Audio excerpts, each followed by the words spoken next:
निशंक होई रे मना, निर्भय होई रे मना, प्रचंड स्वविबळ पाठीशी नित्य आहे रे मना, नित्य आहे रे मना. जय शिवदत्त श्री स्वामी समर्थ महाराज की. हॅलो. हॅलो.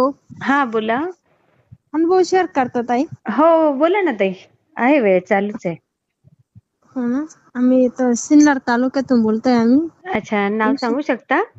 हो, उषा सुर्वे. एकदा केलाय मी अनुभव शेअर. अच्छा अच्छा, हा हा हा हा. तो एवढ्या दिवसाचा अनुभव आहे, म्हणजे आता कांदे लावित होते तेव्हाचा अनुभव, आता कांदे काढितोय तेव्हा आता अरे बापरे. हा त्या दिवशी मी केजळे दादांना फोन केला होता, म्हणून दादा म्हटलं मला अनुभव शेअर करायचंय. हा. पण दादाच्या तोंडातून शब्द गेला, म्हणे ताई तुम्ही फोन करा, नाही मेसेज करतायत तुम्हाला. हा. काय नशीब आज नुसतं एक रिंग मध्ये फोन उचलला तुम्ही. आता वेळच चालू आहे ना ताई, बोला. काय हा, अनुभव आला ताई? अनुभव म्हणजे अनुभव लय मोठा आलाय मला. अरे वा. हम्म. तसे अनुभव भरपूर आले. हा हा पण हा मग दादानी असं मला, म्हणजे असं ना, गाय माझी वाली ना गाय, हा हा. म्हणजे असं लगेच दूध द्यायचीच बंद झाली होती जवळजवळ बाजूला. अचानक. हा. नुसतं मस्टर्ड घातलं गायच्या, असे सड सुजायचे अरे आणि बापरे. हे करायचे, आणि ते इंजेक्शन सोडले का लगेच दुधाला कमी पडून जायची गाय. अरे बापरे. हा हा हा. नवीन गाय जणेल, आणि आता म्हणजे दुष्काळी कसं माणसाला कसं वाटत बरं. बरोबर आहे, बरोबर आहे. वासरी पण मरून गेली, तिला इतकी. दादांना म्हणलं दादा काय करावा. दादा मी म्हणलं मी सिन्नरला आता आमुष्याला करू का हा मार्ग. दादा म्हणे तोपर्यंत गाय जगंक म्हणे. अरे. मग दुसऱ्या दिवशीच गेले, तो भीमसेन कापूर सिन्नर वरून घेऊन आले. हा. आणि तो नारळ ठेवून दादाने करायला लावलं होतं ना, नारळ म्हणजे असं ते करावं. काय ओवाळून टाका त्याच्यावर? हा, नाही जाळायचं, म्हणजे असं देवापाशी बसून अच्छा. नारळ. हा, आणि अजून काय करायला सांगितलं? अख्ख्या घरामध्ये फिरवायला लावला, आणि गाई पुढं अख्ख्या घरात फिरवलं, गाई पुढे गेले मी तो नारळ घेऊन. हा. ताडकन नारळ फुटला लगेच गाई पुढं. बापरे. एवढा मोठा. दादा म्हणे सगळी इडापिडा निघून गेली. खरंच ताई, गायांची माझी सगळी इडापिडा निघून गेली. अरे वा. इतक्या, म्हणजे आता 7 गाय आहे माझ्यावाल्या. हो दूध हो. कोणी म्हणतो इतकं दूध जातंय तुमचं, आता खायला नाही, काहीच नाही गायांना. पण मग आम्ही आजूपर्यंत आम्हाला देवाने किती लोकांनी विकत चारा घेतला, पण आम्हाला आजूपर्यंत काही विकत चारा नाही घ्यायची वेळ आली. घरचाच आहे का एवढा चारा? हो, घरचा चारा एवढा. आता घास आहे जवळजवळ बिघाभर घास आहे. एवढं कुठंच पाणी पाऊसच नाही या वर्षी, तरी हो. आमचा बिघाभर घास जगून धरले. नाही नाही, राहणार. स्वामींची सेवा करताना तुम्हाला कुठे कमी नाही पडणार ताई. खरंच नाही ताई. लई म्हणजे केजे दादांची तर जसा अनुभव आला ना, तर आम्हाला लई म्हणजे लई अनुभव आला. केजे दादांनी, मी म्हटलं पाणी म्हणजे बोर मारायचे होते ना आम्हाला आडवे. हा. दादा म्हणे 2 गाडी होऊन येणार म्हणे तुझ्या घरी, फक्त हो. तू नाही म्हणू नको म्हणे. खरंच ताई, गाडी शेजारचे विहीर आडवे बोर मारचे, प्रेशर बोरची गाडी आली. हा. ते स्वतः ते गाडीवाला आमच्या याचे वाले येऊन म्हणे, पण हे म्हणे आम्हाला एकच बोर मारायचंय म्हणे फक्त. हा हा हा. मारायचे.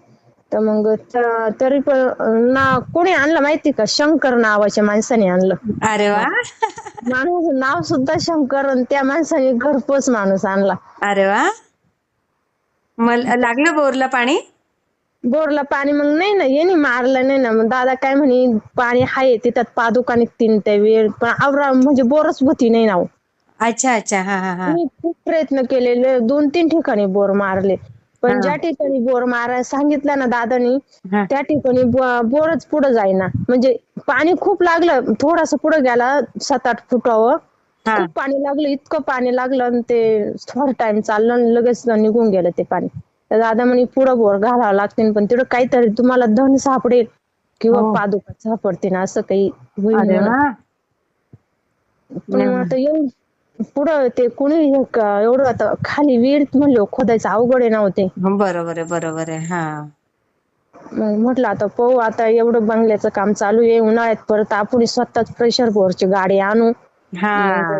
दादा म्हणतील तिकडून बोर घालून पाऊस, म्हणलं एकदा ट्राय, म्हणजे पाणी हायचे आम्हाला माहिती, पाणी खूप आहे इकडं. हो ना. नाही होईल, आणि दादा बोलले तर होणारच सगळं ते. हो, होणारच. खूप म्हणजे छान. अजून एक अनुभव आहे ताई. हा म्हणजे माझ्या मुलीला म्हणजे अशी याच येत नव्हती, एमसी येत नव्हती. तो मार्ग केला ना मी. हा. दुसऱ्या दिवशी गुरुवारचा दिवस होता, गुरुवारी तिला एमसी आली लगेच. अरे वा, काय मार्ग होता तो? ह्योच नारळाचाच मार्ग. सगळ्याला दाता म्हणे, सगळ्याला गुण पडन म्हणे तुला. अरे आणि बापरे. हो, तारक मंत्राचं पाणी घेत राही म्हणून. तिला फक्त ती स्वतः घ्यायची पोरगी माझी. हा माझी पोरगी हो 9वीला आहे ना आता शाळेत. हा हा. ती सकाळी मी आता माझ्या एवढं जनावरांचं आवडता मला जवळजवळ 8 वाजता घरात घुसायला, गाया बरोबर पिळायच्या, एवढं हे करायचं. ती बरोबर. माझ्या आंघोळ करून देवपूजा करून आता महादेव दररोज त्याला म्हणजे करते त्या पिंडीचा. हा. दररोज दररोज तारक मंत्र घेऊन सगळ्यांना दुधात टाकून देते पाणी, सगळ्यांना तारक मंत्राचं पाणी बिणी देते. अरे वा. हो, मग मी ते आज झाले का मग मी आरती करते, माझी आंघोळ बिंघोळ झाली हा का मग तो 35वा अध्याय वाचायला दिले मला दादानी. हा हा हा हा. तेवढं वाचिते. मग बाकीची 11 माळीचं पण ते ना संध्याकाळचं करते मी. अच्छा. हा. एवढं मला कामाला जायचं राहतं, मग ते पुरींचे डबे मस्त राहतं ना सकाळी. बरोबर आहे. हो हो, मोठा पसारा असतो हा शेतकऱ्याचा. नाही खूप. नाही कामाला जावं तर घरी बसून काय करते असं वाटतं नाही एवढं मला. नाही बरोबर आहे. हो, 2 पैसे कधी कमवलेले चांगले ना. बरोबर. आताच कमवायचे दिवस आहे ना आपलेवाले. हो, खरं बोललात. खूप छान ताई, मी शेअर करते हा. हो ताई, एक सांगायचंय ना मोठा अनुभव अजून राहिला ना. सांगा सांगा ना मग. दादा म्हणे आता एवढा अनुभव शेअर करा, तुम्हाला दुसरा अनुभव येईनच. अगदी अगदी खरं बोलले दादा. हो ना. मग गुरु आता मी तिकडं गोरक्षनाथाला तिकडे जाते ना, देवाला गुरुचरित्राचं पारायण करायचं होतं. हा हा मला फोन आला तिकडून. या बाई दर पारायणाला मला अडचण राहत होती. 2 वर्षापासून जोशी स्वामींची सेवा करायला लागले ना, हा. त्याच्या आधी एक अनुभव असतो मला, मी शेअर करेल. ती माझं पारायण झालं दर गुरुचरित्राच्या पारायणाला मला अडचण राहायची. आता तर पूर्ण ज्या दिवशी सप्ताह बसायचा नाही त्या दिवसापासूनच त्या दिवशीच मला 5वा दिवस होता. हा. मग गेले मी इथून पारायणाला गेले, हा पारायण बिरायण केलं. ते तात्या तिथे म्हणे तो नशीब लय जोरावर वय म्हणे. ते हा. मला होऊन फोन केला, फोन दुसरीकडे लावायचा होता आणि तो मला फोन आला त्यांचा वाला. तो नशीब तुला देवाने बोलवेलच म्हणून. बघा. तुझं आठवण सुद्धा नव्हती पण देवाने तुला बोलवलं म्हणे. मा आठवणी तर नव्हती तुला फोन करायचा, पण देवाच्या त्या आठवणीत होतं. खरंच खरंच खरंच. घेतलं मा तिडून गुरुचरित्राचं नंतर तिडून आता जवळ 100-1 किलोमीटर आहे ना इथून आम्हाला जायला. बापरे. मग मी म्हटलं तिथं गेले, म्हणलं आता सप्ताह बिप्ता झाला आणि ढळायचं तर पोरगी म्हणे मला मम्मी उद्या शाळेत जायचं, आज काही करून जायचंच घरी. हा. तर मी म्हणलं चला आता मग काही गोरक्षनाथ हाय आपल्या पाठीशी, म्हणलं स्वामी महाराज हाय आपल्या पाठीशी. एवढे शब्द म्हणले. हा. त्या दिवशी पाणी सुद्धा घेतलं नाही. निघायची वेळेस एसटीने 2च्या एसटी 3-2.5च्या एसटीने बसलो आम्ही तिथून. बापरे. आम्हाला कसं आलं, मला चक्कर नाही, गरगर नाही, डोळे सुद्धा झाकले नाही, इतक्या उलट्या होत्या मला. हो. किती मोठा अनुभव आला तिथं पण. किती छान. किती माझ्या मस्त. सोमवारचा दिवस होता बघा त्या दिवशी पारायणाचा. हा हा. माझ्या समोर असं गोरक्षनाथाचं फुल असं लगेच खाली पडलं होतं. त्या दिवशी आम्ही संध्याकाळची आरती झाली आणि दर्शनाला गेलो होतो. अरे वा. हो, मग तिथं स्वामी महाराजाचे बघा तिथं पण ते तात्या पण म्हणते आम्ही जे करतो ते स्वामी समर्थांच्या आधारेच करतो म्हणून. हो, त्यांचा जो ते बरोबर मार्ग सांगतात. स्वामी समर्थ आपल्याला बरोबर ती त्यावेळेला बुद्धी देतात, आपण तसं करतो. म्हणजे त्यांचा माझं जाणं तिथं झालं म्हणजे मला स्वामींनीच तिथं नेलं. तिथून माझं पारायण करून घेतलं. परत ते गुरुवार उपवास करते ना मी आपले, तुम्ही याचं जॉईन केलेलं आहे मला हा हा. स्वामी ग्रुपला. हो हो हो हो. ओम कोणत्या याला स्वामी ओमला. हा स्वामी ओमला. त्याच्यामधून मी फक्त काय नाही त्याची दिशा कोणती कडकडीत ते गुरुवार उपवास आहे ना हा हा तेवढं करते. त्या उपवासाच्या दिवशी उपवास सोडित होते. प्रदीप दादांचा नंबर आला. हा. ताई म्हणजे दुसरा नंबर ताई शो करत होती. ताई लगेच प्रदीप दादांचा नंबर आला. ताई म्हणलं ताई लाव ग हा नंबर. हा. आम्ही कोणत्या ह्याच्यातून गेलो होता माहितीये तो माऊली ताईंचा अनुभव नाही का, हो हो हो हो. त्याच्यामध्ये होता प्रदीप दादांचा नंबर, त्याच्यातून घेतला होता आम्ही. अरे वा. आणि आम्हाला पण तोच प्रॉब्लेम होता ना, त्या माऊली ताईंचा जो प्रॉब्लेम होता तोच होता ना. हा हा हा हा हा. आणि मी तो प्रॉब्लेम ऐकल्यावर म्हणलं आपला हाच प्रॉब्लेम आहे, आपण ही सेवा करूच बा का. हा. मग आम्ही घोर कष्ट स्तोत्र आम्ही फुनवस घेतलं. माझं ते फुनवस पाठ झालं. मी पहिल्यांदा 51 वेळेस ते जवळ 2-3 महिने म्हणले मी 51 वेळेस अरे वा. स्तोत्र. हो. आणि गुरुचरित्राचं पारायण म्हटलं करायचेच आपण.